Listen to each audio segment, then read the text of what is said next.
మహేష్ బాబుతో త్రివిక్రమ్ తీసే సినిమా కొత్త షెడ్యూల్ ఆగిపోయింది. మొన్న పుష్ప షూటింగ్ ఆగింది. ఇప్పుడు మహేష్ మూవీ షూటింగ్ ఆగుతోంది. అసలు ఏం జరుగుతోంది?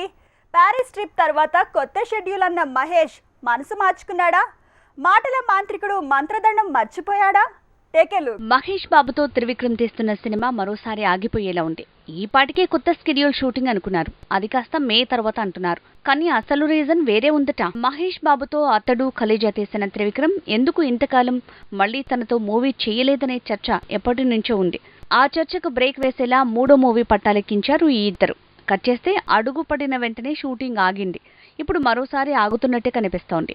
మహేష్ తో మూడో మూవీ షూటింగ్ చేసి మధ్యలో కథ బాలేదని ఆపేశారు. కొత్త కథతో సరికొత్త సినిమా సెట్స్ పైకి తీసుకువెళ్లారు. కట్ చేస్తే ప్యారిస్ టూర్ తర్వాత కొత్త షెడ్యూల్ అనుకున్న టీం ఈ షెడ్యూల్ ని జూన్ కి వాయిదా వేసింది. కారణం ఎండల వల్ల మహేష్ షూటింగ్ ని వాయిదా వేయాలనుకోవటమే అన్నారు. కానీ కారణం మరేదో ఉందట. మహేష్ బాబు అంటేనే డైరెక్టర్ స్టార్. అలాంటి ఈ హీరోని దర్శకులు మోసం చేస్తున్నారా? ఒక కథ చెప్పి మరోటి తీయటమో, లేదంటే కథలో కొంత భాగం రాయకున్నా ప్రాజెక్టుని పట్టాలెక్కించేలా తొందర పెట్టడమో చేస్తున్నారట. సర్కారు వారి పాట కూడా ఇలానే జరిగింది. అందుకే మహేష్ సీన్ రిపీట్ కాకుండా జాగ్రత్త పడుతున్నాడట.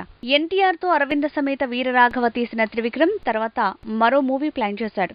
కానీ కథ విషయంలో దాన్ని పూర్తి చేయటంలో త్రివిక్రమ్ పద్ధతి నచ్చకే యంగ్ టైగర్ ఆ ప్రాజెక్టుని పక్కన పెట్టాడన్నారు. ఇప్పుడు మహేష్ కూడా ఎన్టీఆర్ లానే మనసు మార్చుకుంటున్నాడా? అసలు కలేజా టైంలోనే మహేష్ కి త్రివిక్రమ్ కి మధ్య క్రియేటివ్ డిఫరెన్సెస్ వచ్చాయట. అందుకే ఆ తర్వాత ఈ జోడీ రిపీట్ కాలేదు. కొన్నేళ్ల తర్వాత అయినా హిట్ కాంబినేషన్ సెట్ అయిందనుకుంటే కథలు మారటమో, షెడ్యూల్ షూటింగ్స్ వాయిదా పడటమో జరుగుతోంది. ఇండస్ట్రీలో ఒకవైపు పుష్ప 2 షూటింగ్ ఆగటం, ఇదే సమయంలో కొత్త షెడ్యూల్ కి మహేష్ నో చెప్పడంతో టాలీవుడ్ లో ఏమవుతుందనే చర్చ మొదలైంది. త్రివిక్రమ్ కథలోని లోపాల వల్లే మహేష్ కొత్త షెడ్యూల్ వద్దని కథని పరిపూర్ణం చేసుకుని రమ్మన్నాడట. అలా జరగకపోయినా మహేష్ సాటిస్ఫై కాకున్నా ప్రాజెక్టు పట్టాలు తప్పే ఛాన్స్ ఎక్కువట.